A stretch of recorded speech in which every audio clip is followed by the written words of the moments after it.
So here's a question that I actually really like, and I like it for several reasons. But let me just dive into it. What is the purpose of kundalini?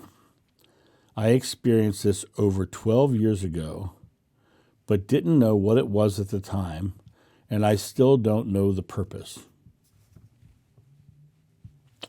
Well, let's first talk about the word kundalini.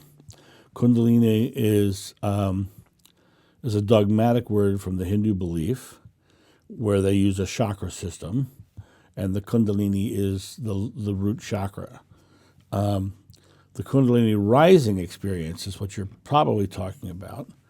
And what in Hinduism, what that is bringing your energy up from your root chakra through all of your other chakras until you burst out of the crown and you have this oneness experience where you're in pure light and you're experiencing the oneness and all of that.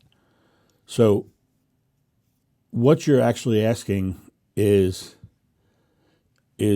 about what is the purpose of that, right? It's kind of a muddled question because the kundalini itself is a dogmatic view of something that's happening very naturally, because you had it naturally. You didn't know what it was at the time. You had it 12 years ago, right? And all it really is transcending the illusion. It's literally like crossing over without a near-death experience. Okay, it's like literally going into the oneness of God and experiencing that oneness and seeing the light, but you don't go as far as like a near-death experience that talks about feeling the unconditional love, and you do feel those things. I felt those things when I had my kundalini rising, but I don't call it a kundalini rising. I use that word when I'm describing it, so because people know what that is. But I was just literally warming my body up because I was cold. I was focusing on using my mind to warm my body up, and I had that experience. It really comes back to the other word that you used twice in this question, and that's the word purpose. What is the purpose of it? There is no purpose for it. There's no purpose of it at all. There's no outer plan that says this is the reason why this is happening. Your natural state is oneness with God. Your natural state is oneness with God. You're away when you're here. And we know that because every 16 hours you have to fall asleep and go back into a different conscious state, because that's our natural state. Our natural state goes when we fall asleep. Pardon me. Just the thought of that makes me go to sleep. But the idea of this is that I would say stop pondering the purpose and start realizing that all you did was touch your true nature. You touched your true self. You touched yourself in a way that is like, okay, I am one with everything. And if you want a purpose out of it, remember the fact that you're one with everything. Remember the fact that you are one with everything. And once you realize that you are one with everything, then you go, oh, if I'm one with everything, do I want to hate the part of me that's in front of me? If I'm one with everything, do I want to judge the part of me that's in front of me? If I'm one with everything, do I want to fear the part of me in front of me? Recognize that you can go there at any time. All you have to do is acknowledge that that's what you're doing. I after my first one, I had multiples, and they would happen spontaneously. But the difference was, my friend who had like very big dogmatic chakra beliefs, he never had it. It never happened for him because he had these methodologies that he was focusing in on to get there, and I just went there.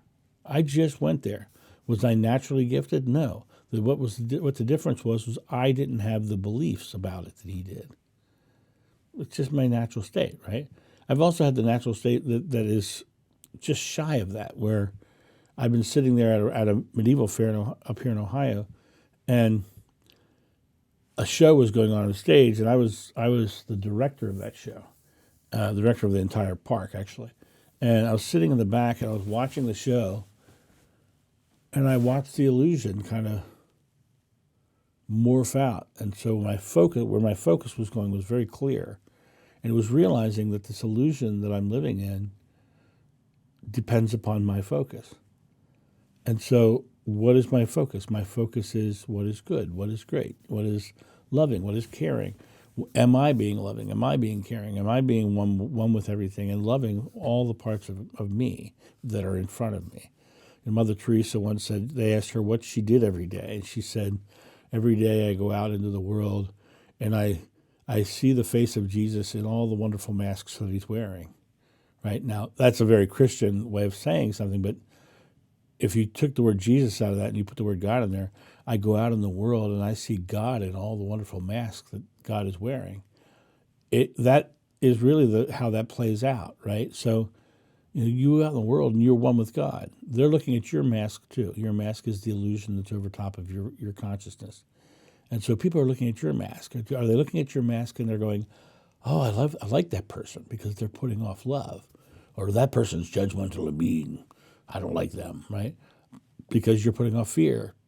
Right? Your world is the reflection of the oneness you're putting into it. And when you have this experience that is called a kundalini rising, that experience is just showing you your true nature.